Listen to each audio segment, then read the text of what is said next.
Well, it's February 28th, 2025, and this morning we're looking at 1 Samuel chapter 11, verses 9 through 11. So if you would, grab your Bibles, okay?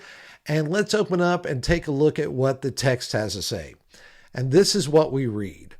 And they said to the messengers who had come, "Thus shall you say to the men of Jabesh-gilead, tomorrow, by the time the sun is hot, you shall have salvation." And when the messengers came and told the men of Jabesh, they were glad. Therefore the men of Jabesh said, "Tomorrow we will give ourselves up to you, and you may do to us whatever seems good to you." And the next day Saul put the people in 3 companies. And they came into the midst of the camp in the morning watch, and they struck down the Ammonites until the heat of the day. And those who survived were scattered, so that no 2 of them were left together. Okay, let's dig into this.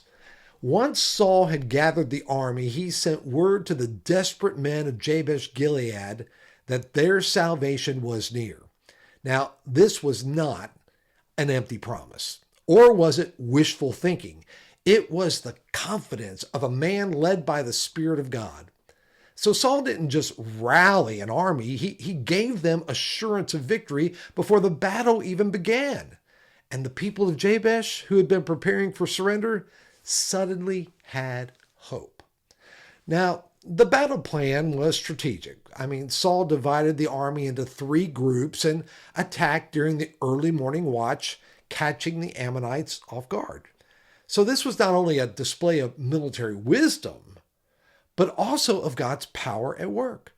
The enemy was utterly defeated, and the Israelites witnessed firsthand the saving power of God through their new king.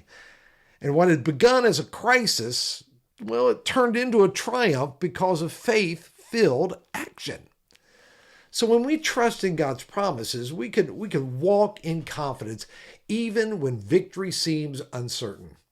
The people of Jabesh thought they were doomed, but God had other plans. He still delivers his people today, often when things seem absolutely hopeless.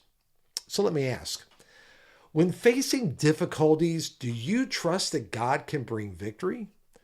Even in the darkest moments, cling to his promises and move forward in faith, knowing that he is fighting for you.